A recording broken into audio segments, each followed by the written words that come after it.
Төбеде ұзын ақ, сыбдыр сесе жөнеп береді зымырап. Қысты күні қалың қарлы кеуекте шөпті азықып жатады біраз тынымап. Балалар, бұл жұмбақтың жауабы қандай екен? Жарайсыңдар. Жұмбақтың жауабы қоян екен. Ал қоянның баласын біз қалай атаймыз? Керемет, қоянның баласын көжек деп атайды екенбіз. Келесі жұмбаққа назар аударыңдар. Жеміс жидек жегенім, балды жақсы көремін. Жұмбақтың жауабы қандай аң? Өзі балды жақсы көретін, орманда мекендейтін. Ендеше жұмбақтың жауабы аю екен. Ал аюдың баласын қалай атаймыз? Аюдың баласын қонжық деп атайды екенбіз. Ендеше балалар, біз бүгін қонжық пен көжек ертегісімен танысамыз. Алдымен балалар, ертегіні толық түсіну үшін ертегі кейіпкерлерін, яғни қонжықты, көжекті сипаттап көрейік. Қонжық қандай аң екен? Қонжықтың денесінің түсі қоңыр, ақ болады.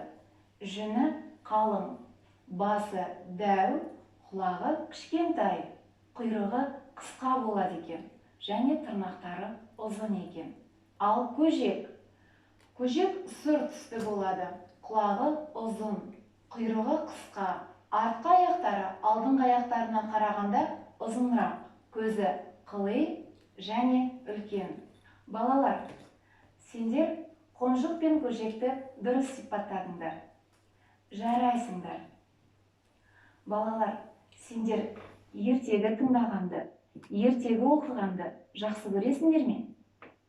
Ендеше оқулықтың 17-ші бетіндегі қонжық пен көжек ертегісін бірге мәнерлеп түсініп оқып көрейік.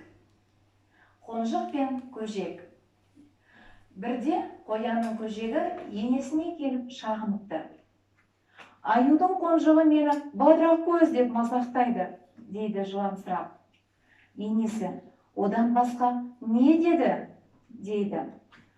Қалқан құлақ, қыли көз дейді. Сен оған не деп едің? Мен бе? Мен, деді көжек тұтығып. Ештеңе де айтқаным жоқ. Сен үндемей тұрғанда өзі келіп тиісті ме? Оны көрген кезде мен Қорбанбай деп едім. Көрдің бе? Әне деп ескертеді енесі. Алдымен өзің тиісіпсің ғой. Мазақтап ренжіткенсің. Ол мазақтаса, ыза болып арыз айтасың. Бұл ұят емес пе? Сонда көжектің басы салбырап, үнсіз қалыпты. Балалар, енді ертегі мазмұны бойынша сәйкестендіру жүргізіп көрейік. Мен сендерге экраннан ертегідегі кейіпкердің сөзін көрсетемін. Ал сендер сол сөз қай кейіпкерге тиесілі екенін айтасыңдар. Ендеше бастайық. Аюдың қонжығы мені бадырақ көз деп мазақтайды, дейді жыламсырап. Бұл сөз қай кейіпкерге тиесілі? Қалай ойлайсыңдар, балалар? Әрине, бұл сөз көжектің сөзі екен. Жарайсыңдар.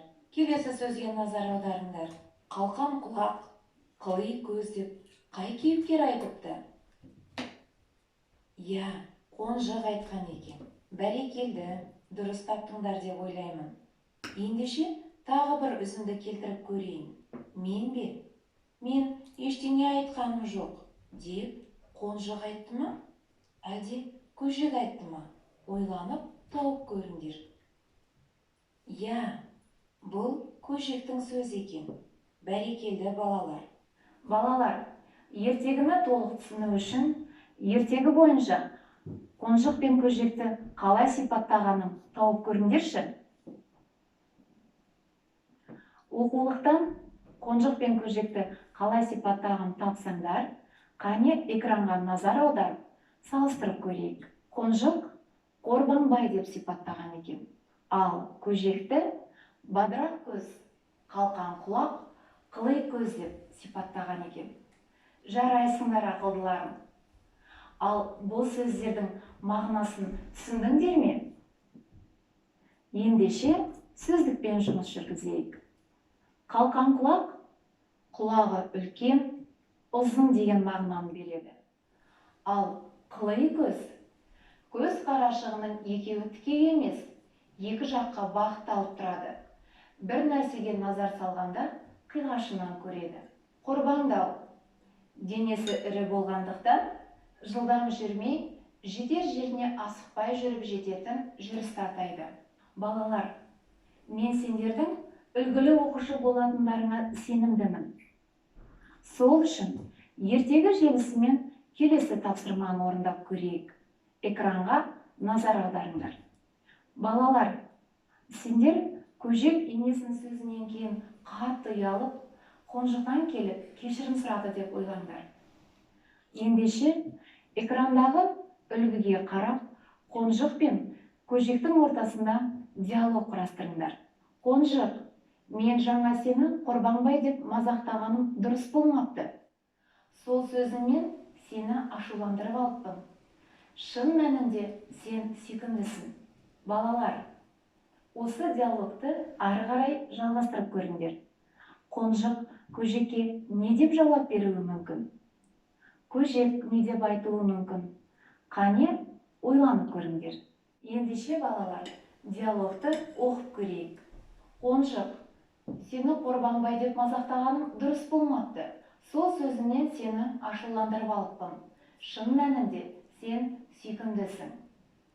Қонжық, көжек, сен де мені кешірші.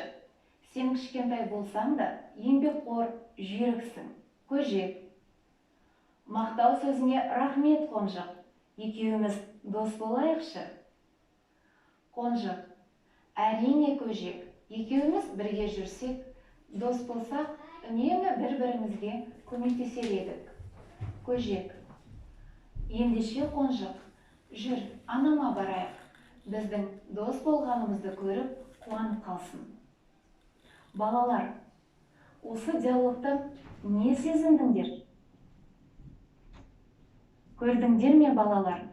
Сендер де қателеріңді дер кезінде түсініп, бір-біріңнен кешірім сұрасаңдар, тату дос болып жүреді екенсіңдер. Сонымен, балалар, Қонжық пен көжектің ертегіде берілген сыртқы келбетін анықтадыңдар.